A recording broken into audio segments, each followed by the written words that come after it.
Water has always been my refuge, not the crashing waves of oceans or the chlorinated confines of pools, but the still, perfect mirror of Evergreen Lake. This 20-acre body of water has been in my family since my grandfather purchased the surrounding land in 1967. He parceled and sold most of the property, but kept the lake and our 3 acres of lakefront land intact. I inherited it 15 years ago, and it has been my sanctuary ever since. Every morning begins the same way. I rise before the sun, when darkness still blankets the world and the only sounds are distant owl calls and the occasional splash of a fish hunting for breakfast. I walk down the path worn smooth by decades of footsteps, my grandfather's, my father's, and now mine.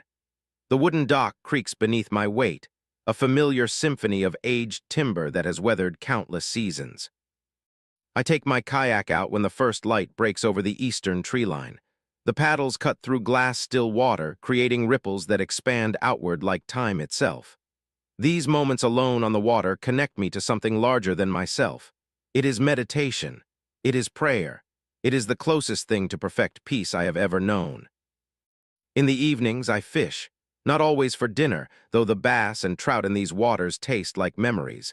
Sometimes I fish simply to participate in the ancient dialogue between human and nature. My line forms perfect arcs against the setting sun. The world grows quiet. Problems that seemed insurmountable on land shrink to nothing on the water. The houses around the lake have changed over the years. What once were modest cabins have transformed into larger homes as property values increased.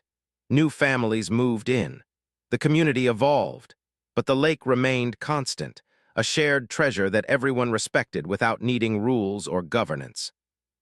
That changed 3 years ago when enough new homeowners gathered to form what they called the Evergreen Shores Homeowners Association.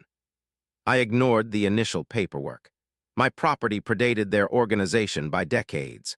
I had no interest in their architectural review committees or their opinions about acceptable mailbox designs. They started small. Letters about lawn maintenance arrived in my mailbox. Emails about community standards filled my inbox. I deleted most without reading them fully.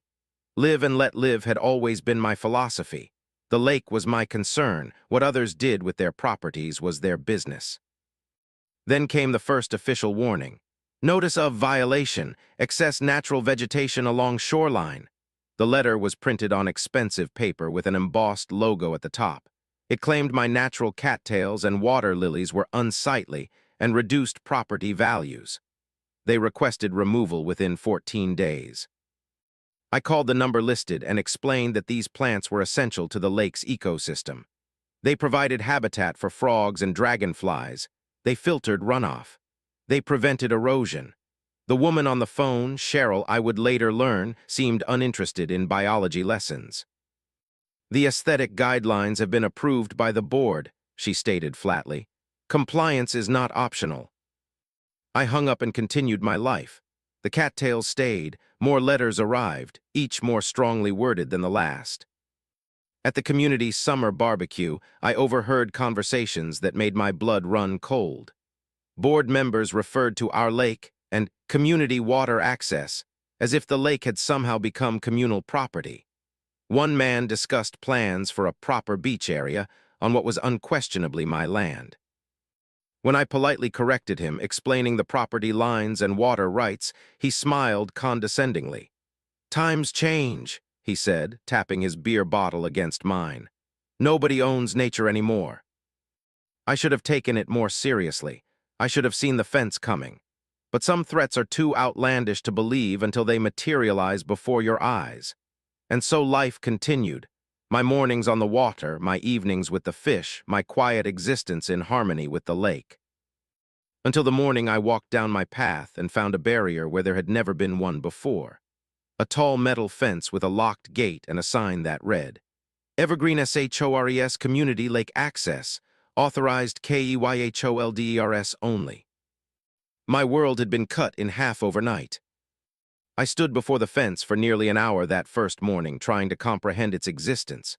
It stretched from the tree line on one side of my access point to the rocky outcropping on the other, effectively cutting off my direct path to the dock. The metal was new, shining silver in the morning light. The padlock was heavy-duty industrial grade. This was no temporary measure. This was permanent infrastructure. My kayak sat in the grass behind me, rendered useless. The fishing rod in my hand suddenly felt like a prop from someone else's life. I touched the fence, half expecting it to dissolve beneath my fingers like some awful mirage. It did not. Cold, solid, real. I pulled out my phone and dialed the HOA president's number. No answer. I left a message that started calm but ended with my voice shaking. Then I sent an email demanding immediate explanation. Hours passed. No response. That evening, I learned that an emergency HOA meeting had been scheduled for 7:00 p.m. at the community center. I arrived early, notebook in hand, property documents loaded on my tablet. The room filled quickly. Neighbors I had known for years avoided my gaze. Others watched me with open curiosity, as if awaiting an explosion. Cheryl Vernon entered last, flanked by two board members. She wore a crisp white blouse and carried a leather portfolio with the HOA logo embossed on its cover. Her smile never reached her eyes as she called the meeting to order. Before we address the agenda items, I understand Mr. Harrison has concerns about the lake access improvements, she said, gesturing toward me without actually looking in my direction. Let us address that briefly. I stood, documents ready. That fence was installed on my property without permission, notice, or legal right. I want it removed immediately. The room temperature seemed to drop 10 degrees. The fence, Cheryl replied with practiced patience, was installed on the community easement that runs along the lake perimeter. It is for safety and common access control. Children were accessing the water unsupervised. Insurance liability has become a concern. There is no community easement on my property, I stated flatly. The lake and 50 feet of shoreline have been privately owned by my family since 1967. I have the survey and deed right here. Cheryl smiled, the kind of smile that precedes unpleasantness. The board has reviewed the documentation and consulted with our attorneys. The easement exists by prescription due to decades of community use. The fence stays. Keys will be distributed to all homeowners in good standing next week. Good standing. The implication was clear. My resistance to their previous demands meant I would not be receiving a key to access my own lake. This is illegal, I said, my voice rising despite my efforts to remain calm. You cannot fence off property you do not own. A man in the back, new to the neighborhood, I had never seen him before, shouted, "Just follow the rules like everyone else." Others nodded. The room split visibly, long-time residents looking uncomfortable, newer homeowners emboldened. Cheryl utilized the division masterfully, moving quickly to the next agenda item as if the matter was settled. I remained standing. When do I get my key? Applications for lake access will be processed in order of submission once compliance with all HOA guidelines has been verified, she answered without looking up from her notes. Now, regarding the upcoming fall festival. I walked out, my hands were shaking. My chest felt tight. For the first time in 15 years, I would not end my day with sunset on the water. The next 2 weeks passed in a fog of rage and disbelief. I submitted the key application forms. They responded with a list of property violations that required correction first. The natural vegetation, an unapproved bird feeder, the color of my shed. I called a lawyer who explained that fighting would be expensive and time-consuming, with no guaranteed outcome. Every morning I walked to the fence and looked through it at my dock. Every evening I watched others with keys unlock the gate and access my lake while I stood excluded from my own property. My boat collected dust. My fishing rods hung unused. Then one night, unable to sleep, I began researching property lines, easements, and county records. I was not a lawyer, but I was methodical. I downloaded surveys. I examined plat maps. I compared historical documentation. And there it was, a discrepancy so small I almost missed it. At the very corner where the fence met the tree line was a sliver of land, perhaps 20 feet wide, that appeared on no HOA documents. It was listed separately in county records with a different parcel number and owner name, Martin Grayson. The name meant nothing to me, but the location was everything. This forgotten parcel touched both the road and the critical corner of the fence. Whoever owned this neglected strip of land controlled the choke point of the entire barrier. I needed to find Martin Grayson. The county record's office smelled of dust and forgotten paper. Ancient fluorescent lights buzzed overhead as I waited for the clerk to return with the files I had requested. 2 hours of my vacation time spent sitting on an uncomfortable plastic chair, but I did not care. I was hunting now, focused with an intensity that surprised even me. "Here you go," said the elderly clerk, dropping a surprisingly thin folder on the counter. "Parcel 247B19. Not much there, I am afraid." He was right.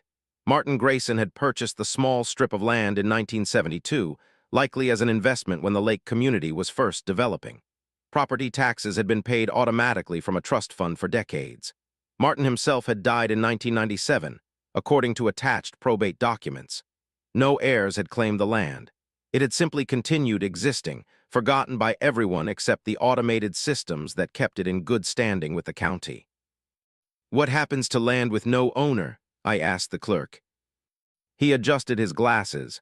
"Eventually, it escheats to the state, but that takes years of tax delinquency. This one is still current on payments." He studied my interest with professional curiosity.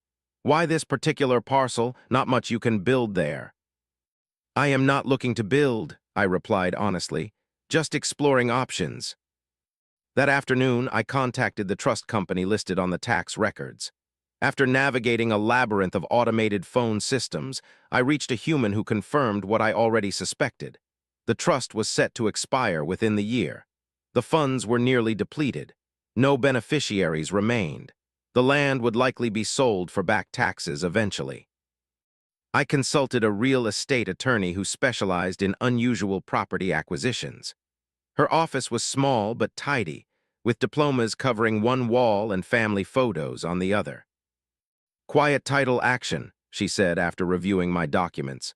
"We filed to establish clear ownership based on the absence of other claims. It is complex but possible." She named her fee. It was substantial but not prohibitive. "How long?" I asked. "Minimum 3 months. Could be 6 if anyone contests." I wrote the check that afternoon. Meanwhile, the HOA intensified their campaign against me. My email address was removed from the community listserv. My requests for HOA meeting minutes went unanswered. My name appeared in the newsletter under ongoing compliance issues. Cheryl began distributing flyers about community members disrupting neighborhood harmony. No names were mentioned, but the lake access dispute was described in terms that clearly identified me as the problem. According to the flyer, one homeowner was selfishly attempting to restrict the community's long-established lake privileges. Neighbors began to take sides. Some avoided me entirely. Others stopped by with quiet words of support, but were unwilling to speak publicly against the increasingly powerful HOA.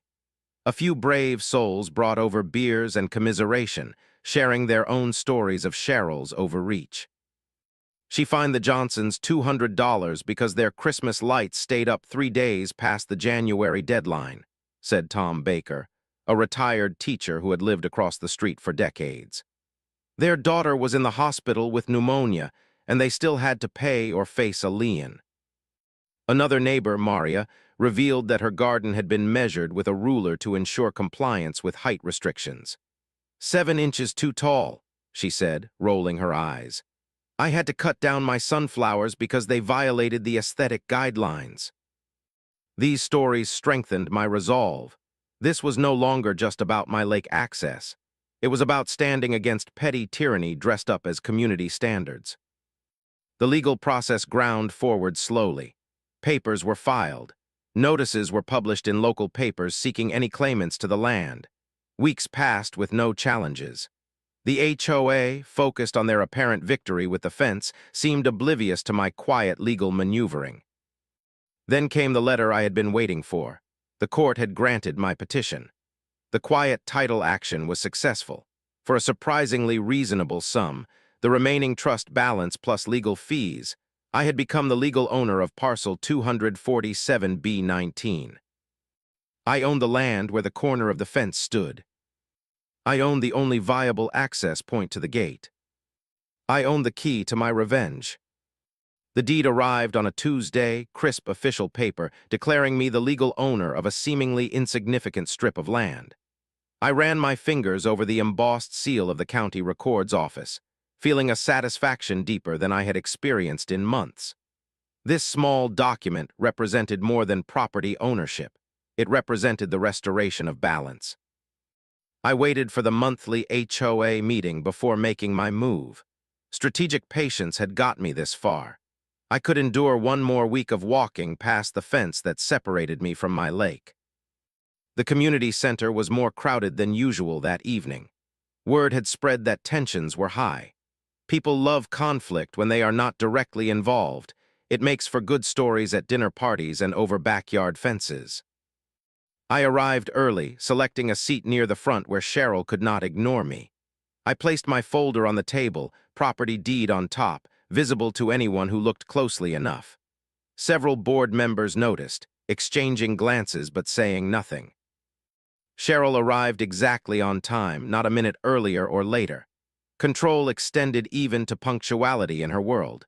She called the meeting to order with practiced efficiency, moving briskly through agenda items with minimal discussion.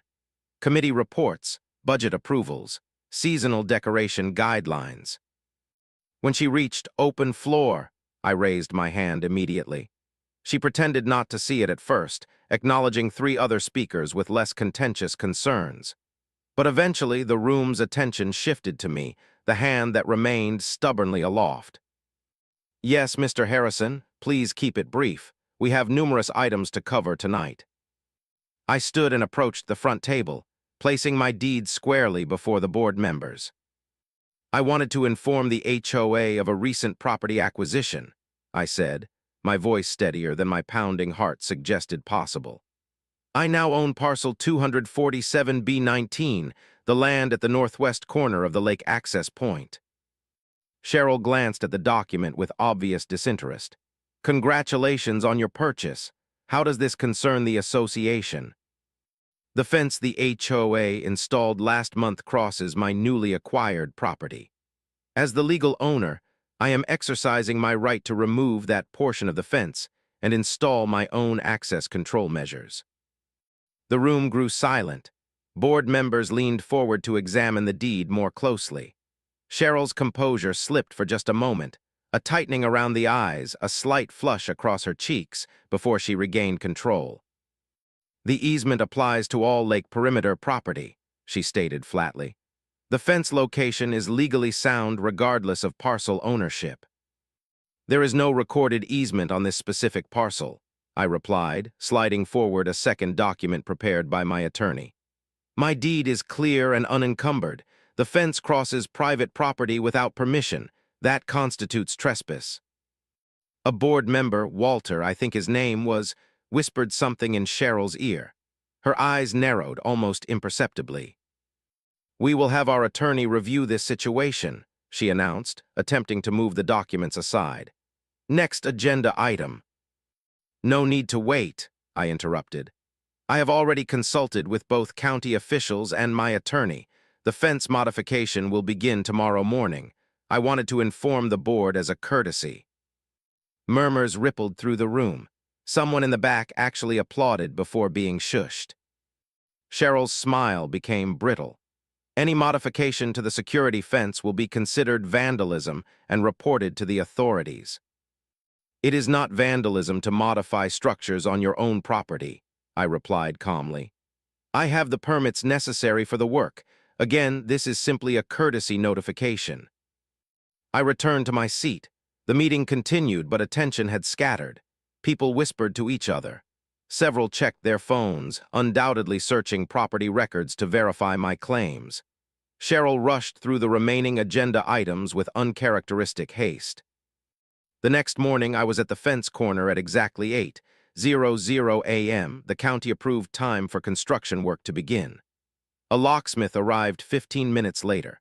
We worked efficiently, removing the section of fence on my property and installing a new gate with a different lock. By noon, a new sign hung on my freshly installed gate. Private access, property owner only. I texted a photo of the completed work to my attorney, who confirmed everything was in compliance with local ordinances. Then I sent the same photo to the 5 neighbors who had quietly supported me through the ordeal.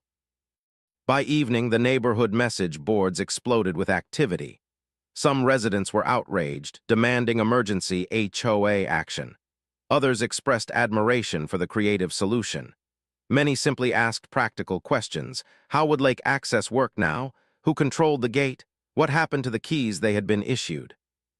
Cheryl sent an urgent community notice via email and paper flyers distributed to each house. It described my actions as hostile, damaging to community cohesion, and potentially illegal. The final paragraph promised swift legal action to restore proper access protocols. My phone rang less than an hour after the flyers appeared. It was Cheryl herself, her voice tightly controlled. "This is unacceptable," she said without preamble. "The board is prepared to file for an emergency injunction tomorrow morning."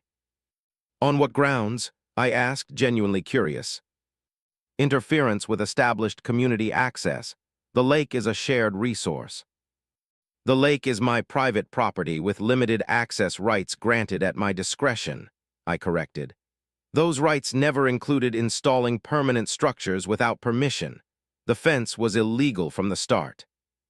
"We will let the courts decide," she snapped before hanging up. I slept soundly that night for the first time in months. Through my bedroom window, I could see the lake gleaming under moonlight. Tomorrow, I would kayak again. The HOA's response came swiftly and with surprising creativity. A courier delivered an official notice the next morning. "Violation, unauthorized signage, and alteration of community property.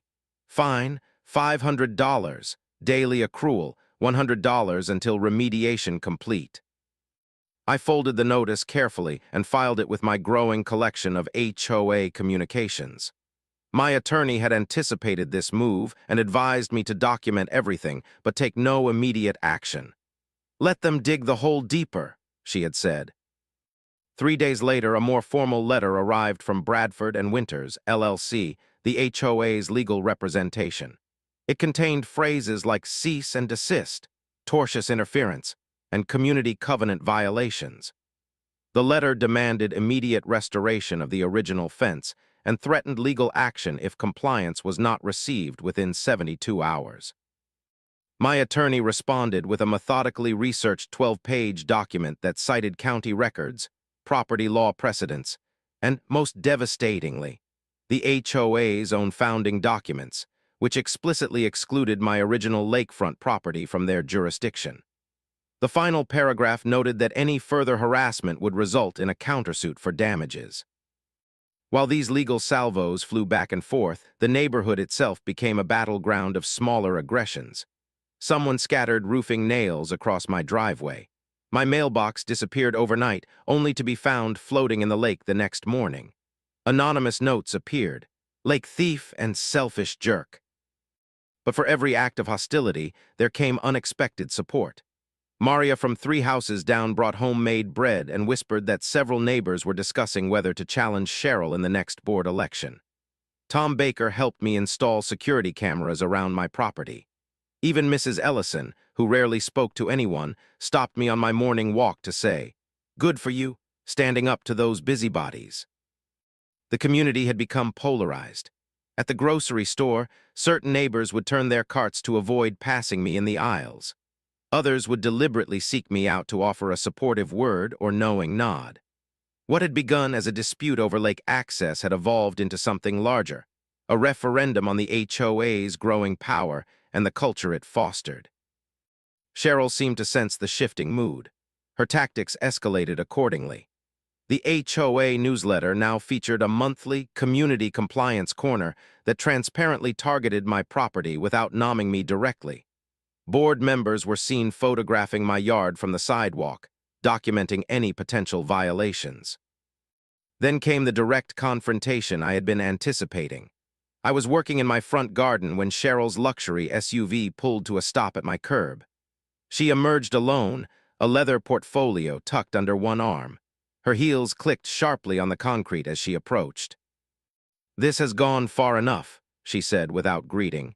"You are tearing this community apart with your stubbornness." I continued pruning my rose bush. "I am simply exercising my legal property rights." "Nobody likes a troublemaker," she said, her voice dropping lower. "Homes get reevaluated for tax purposes. Insurance rates change. People find themselves unwelcome in their own neighborhoods. Is that what you want?" I stood then, facing her directly. "Are you threatening me, Cheryl?" She stepped back, professional smile returning instantly. "Simply pointing out potential consequences of continued disruption. The board is prepared to offer a compromise." "I am listening." "You maintain ownership of your parcel. We acknowledge your property rights. But you grant an easement for the gate and allow community access on the original schedule. And in return, all fines forgiven, your lake access restored immediately, a seat on the lake management committee." I studied her face, the practiced neutrality, the confidence of someone accustomed to getting her way through a combination of persistence and intimidation. For a moment I considered accepting. Peace would return. Life would be simpler. "No," I said finally. "The fence comes down entirely, or my gate remains the only access point." Her expression hardened. "Then prepare for a lengthy legal battle, and do not expect community support when things get difficult." As her car pulled away, I noticed several neighbors watching from windows and porches. The lines had been drawn more clearly than any property boundary. There would be no easy resolution now. I did not see the reporter at first. She was sitting quietly at the back of the room during the next HOA meeting, notebook in hand, occasionally taking photos with her phone. Only when Cheryl called for new business did she stand and introduce herself. "Melissa Chen, Lakeview Herald," she said, her press badge glinting under the fluorescent lights.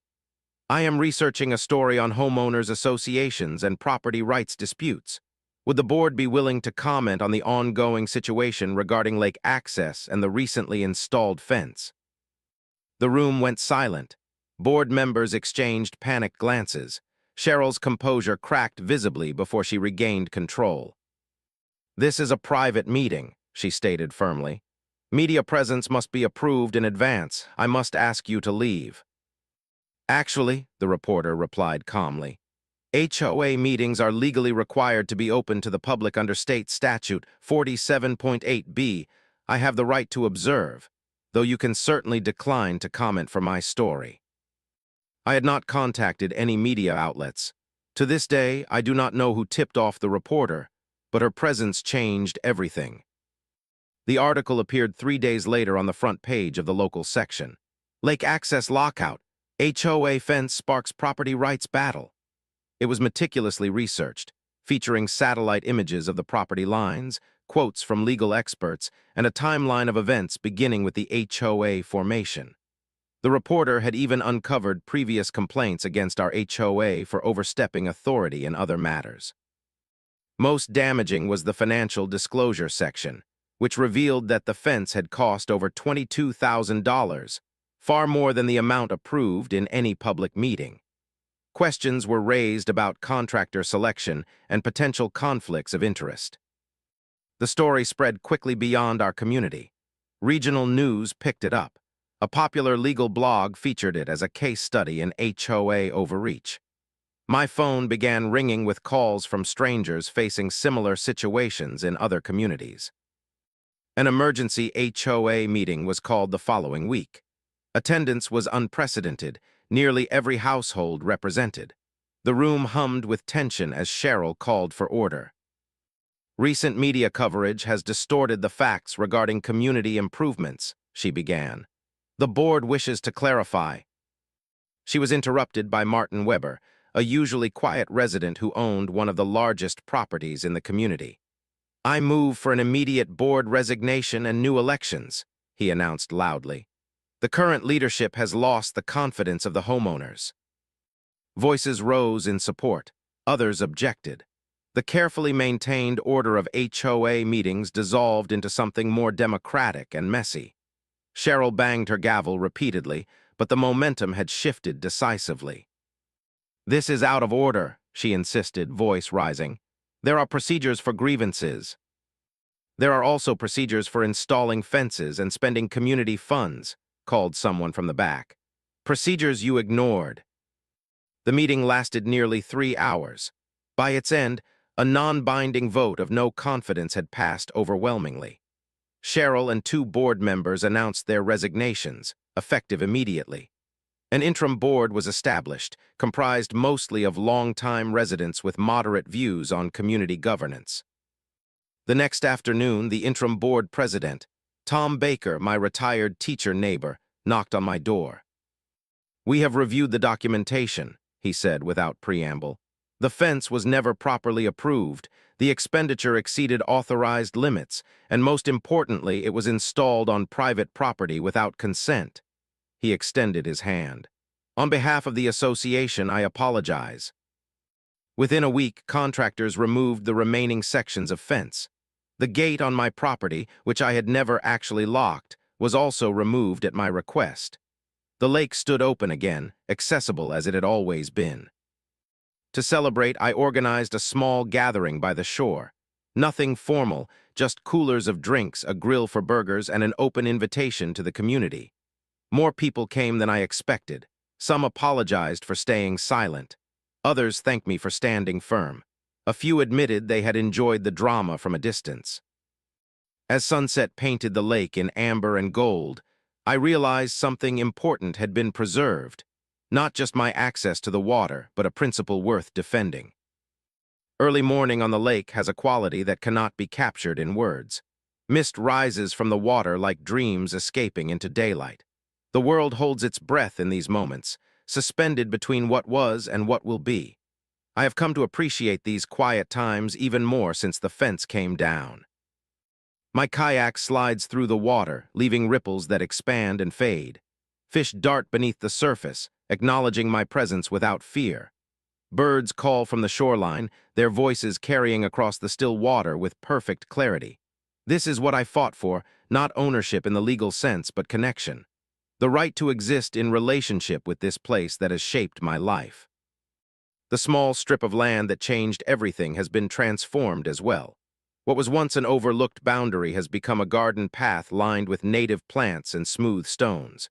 A hand-carved wooden sign reads simply Lakeside Way, an intentional double meaning that makes me smile each time I pass it. The path is beautiful now, more welcoming than any fence. Neighbors use it daily, nodding greetings as they make their way to the water. Children have decorated some of the larger stones with painted fish and turtles. An elderly couple often sits on the bench I installed beneath the old oak tree, watching the sunset with fingers intertwined. The space has become genuinely communal in a way no committee could have engineered.